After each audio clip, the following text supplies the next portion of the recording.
everyone, I'm Jo. I am the owner of Social Sense Media, helping small business navigate this world of Instagram and Facebook and making the most of it for your small business. Today I am recording this fairly short tutorial video for you because Christmas is getting really close and it's a big time for small business, especially those of you who have a product-based business that could be gifts for kids or adults or anyone, basically Christmas gifts. The reason why I'm doing this now on the 1st of October is because Christmas is something like 85 days away and you need to be getting ready now. You should be thinking about perhaps different products that you're going to be launching or sales that you're going to have, basically how you're going to shape your business and promote it throughout the next couple of months.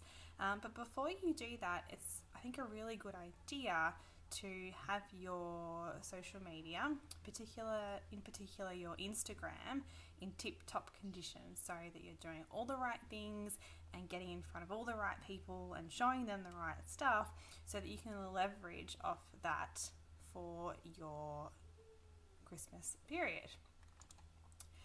So now's a good time to find out what you can improve on before you're flat out with orders, before you're making all your clothes or your handmade accessories, or before you're just getting everything ready. Do this now. There's no point in finding out at the end of November that perhaps you could have done things a bit differently and made a bigger impact with your Instagram. Boost your socials and increase engagement now so that you've got the most people seeing your content before the really good stuff comes in. So be in that optimal permission to launch your Christmas campaigns.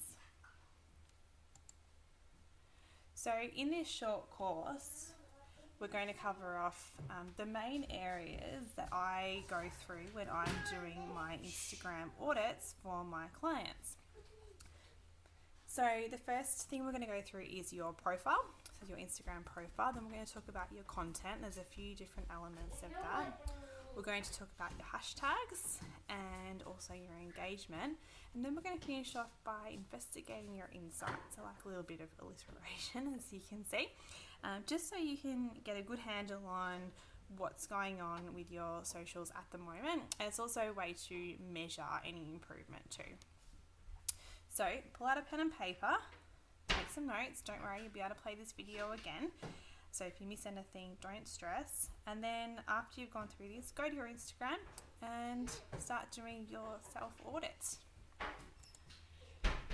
So the first area is your profile. Now, this is something that's really simple but often overlooked. It's not quite as simple as creating your handle and putting in some words and adding your link, and that's it. So there are a few different things that we want to cover off. So first is your username, name, and profile. So the difference between username and name is this is your username, your handle, and then this is your name here.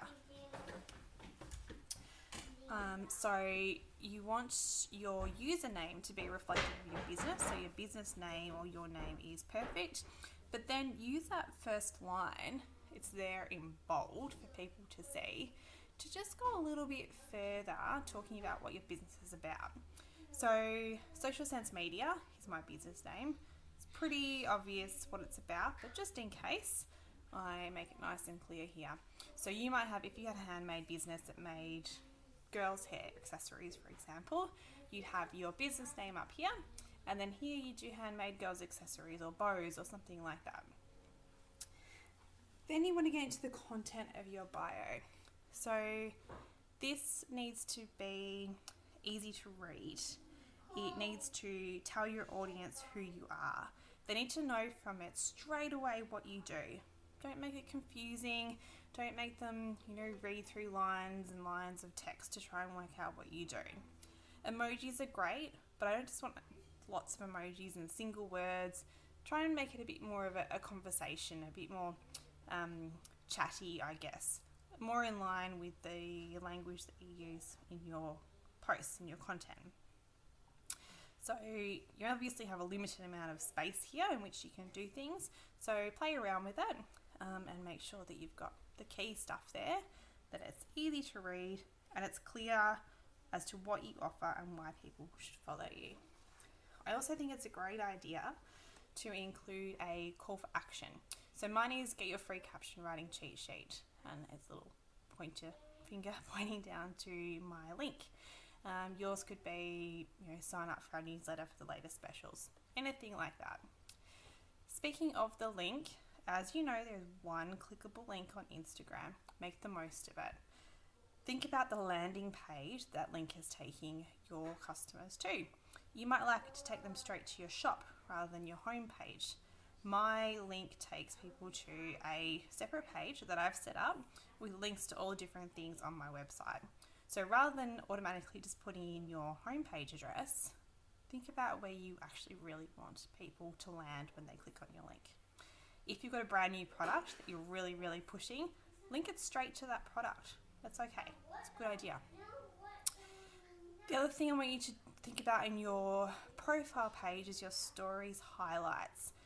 This is something I'll admit that I need to do a little bit of work on, but when done well, this is a great way to showcase certain parts of your stories that you've put on, certain special offers. If you've got different ranges, different products, you can put them all here. It makes it easy for people to, when they click on your profile, to check out everything you've got on offer. The next thing we want to talk about is your content. So when we're talking about content, there are a few little things. The main thing is, when looking at your feed, it needs to be aesthetically, visually appealing. This is what Instagram was all about initially, and it's still largely about that. So we want to have good theme, colour scheme, the great brand aesthetic. You want to be able to tell what your brand is, your branding, from looking at your images alone. Those images need to be quality, light, bright, clear, those sorts of things. And if you've got a product, I'd really encourage you to have photos that show your products in different ways. A client of mine that comes to mind is Little Makeup Lovers. She does a great job with this. Lots of different types of photos showcasing her product. And all she has is kids makeup, a pretend makeup for play. And when I say all she is, I don't mean to diminish in any way, but it's just really interesting how she takes this one type of product and shows it off in many different capacities. When we're talking about your content, we're also talking about the captions that you have in all the images as well. I have 5 different categories that I like to look at when it comes to content, and what I encourage with my clients as well. And these are that every piece of content that you post on your social media should fit into one of these 5 categories. So get your pen ready. These are entertain, promote, converse and connect, inform, or motivate and inspire. Rotate these throughout the week. If you're only posting 5 times a week, then tick off one of those every time you post. If you're posting more often, then you can mix it up a little bit. The main thing here is to make sure that you're satisfying your audience and not just promoting and selling to them. You're entertaining them, you're talking to them, you're inspiring them, you're informing them, that you're teaching them about your business and your product or service. So they're the 5 categories to talk about. The other thing that I'd like to touch on is personal content. Depending on your business, the level of personal content that I think is appropriate will vary. For me, I'm a one-woman show with a couple of lovely ladies who do help me out behind the scenes, but mostly my business is about me and the services I provide, and I'm therefore part of my brand. And the fact that I'm a mum running a business as well is also part of my brand. So I like to occasionally include pictures of myself, as you can see, and also pictures of me with my kids, just to say, hey, look, I'm a real person. This is who you're dealing with. I love working with other mums in business. I'm like, look, I'm a mum, I'm in business, I know what you're up against. So that's part of my brand. So therefore, I do throw in the occasional personal picture as well. What I don't include are pictures of my dog, pictures of when I go on holidays. That's what I put in my Instagram stories. If I'm doing something with my kids that day that I think is really cute, like if they've got a footy day at school or something like that, I'd like to share that with my audience, but it doesn't fit with my feed, it doesn't fit with my content, so that goes in my stories. Speaking of stories, what I just mentioned are good things to put in your stories as well, to show behind the scenes, to show a bit more about your personality and your business, but it's also another way of grabbing and highlighting attention for new products that you've got, or existing products or services that you would like to push a little bit more. Jumping back up on the consistency and frequency of posts, absolute minimum of 4 times a week to post on your Instagram, please.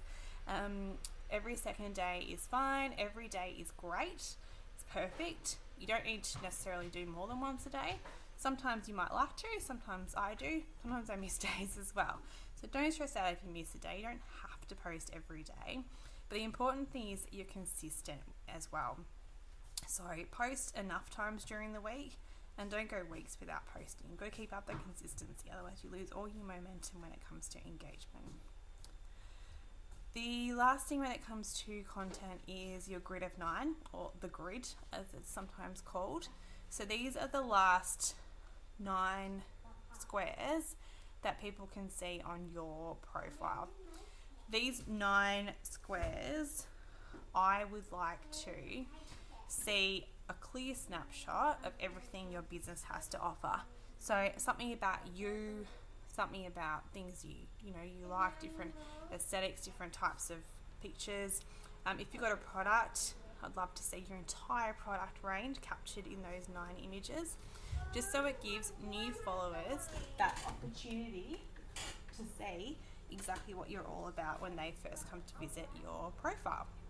Because remember, when they're visiting, they're deciding whether they want to follow you or not, so they need to see everything you've got to offer.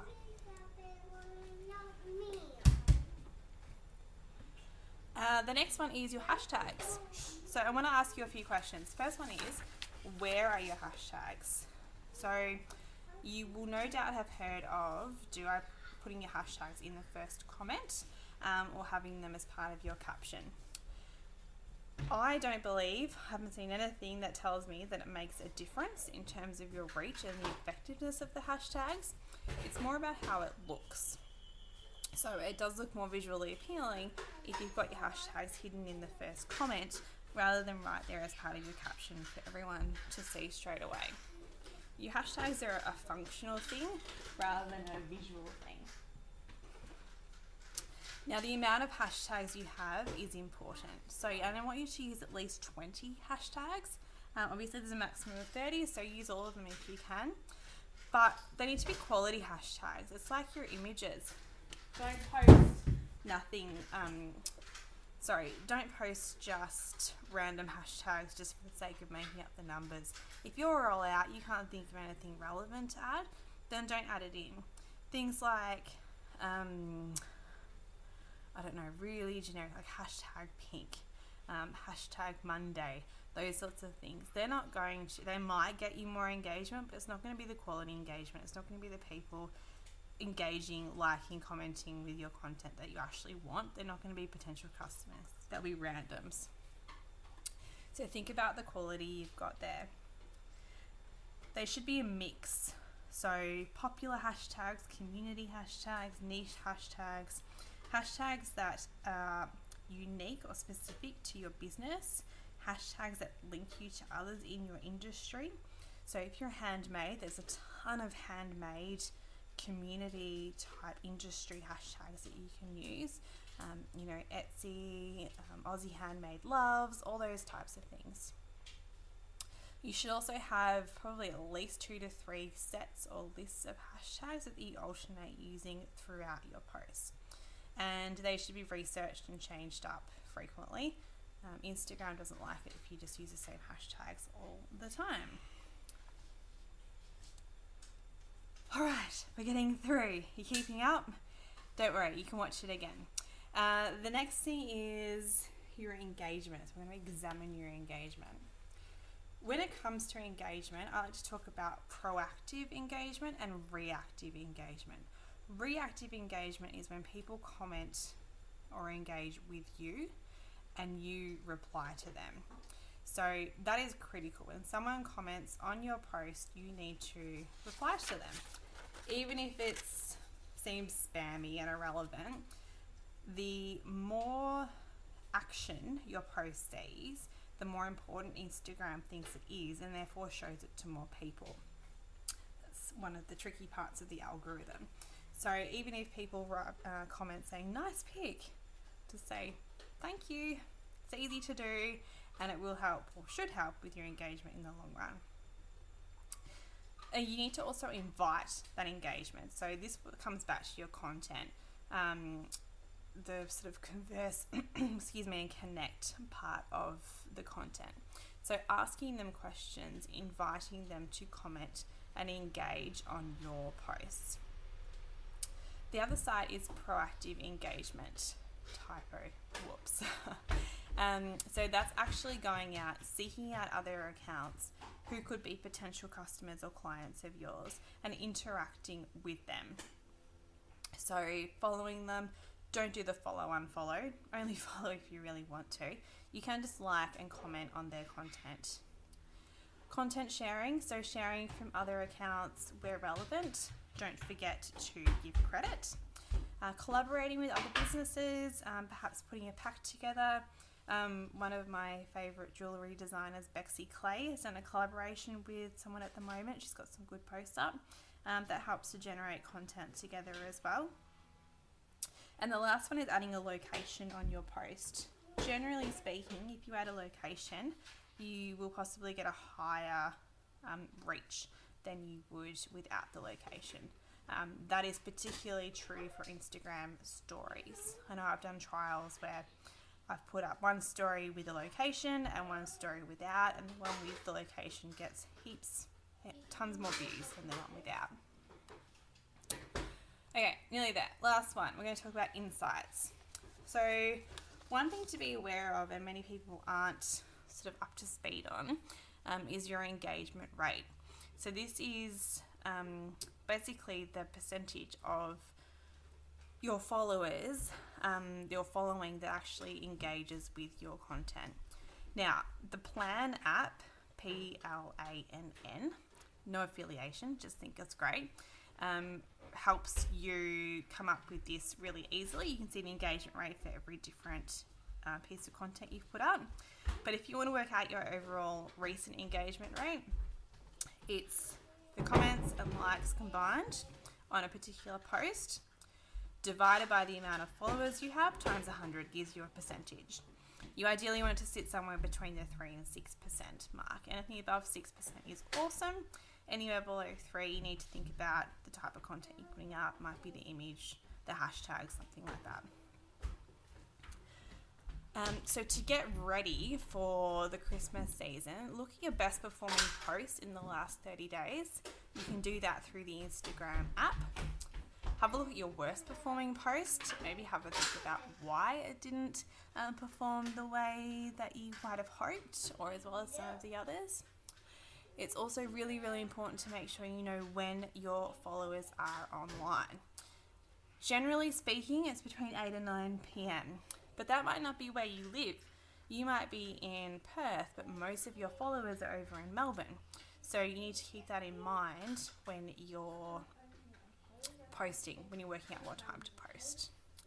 Also have a look at the discovery. So this isn't in the insight section in the general settings. This is on each individual post. So if you look at your post and you look at view insights, you can actually see how people have discovered you. Whether it was from your hashtags, whether it was from the home feed or from your profile, that sort of thing. That's just interesting stuff to know to help you, keep in mind what to post. Also the actions on your post as well. You can see how many people went and looked at your profile after viewing that post or clicked through to your website, etc. It's really important to be on top of your insights just to make sure you can keep track of what you're doing. Whether it's working well or whether it's not, whether you need to change things, that sort of stuff. Right, we're done. We got through that. Now you're ready. Ready for what, you say? Well, once you've gone through everything that you've written down and maybe watch this video again, you need to check everything I've covered. Make a list, fix it up, and then you've got the perfect platform for leveraging off to have a bumper Christmas sales period through Instagram. Launching hopefully next Wednesday on the 11th of October is also my Preparing for Christmas e-course.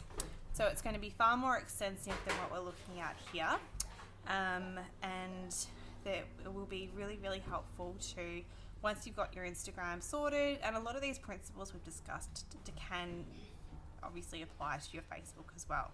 So once you've got your social sorted, it's then time to really knuckle down and think about how you're going to make the most of the next 2 to 3 months to capitalize and get lots of sales and really build your business. So check your emails, keep a lookout for that. It is coming very soon. In the meantime, good luck with doing your little self-audit on your Instagram. And if you have any questions, drop me a line as well. Thank you. Talk to you soon.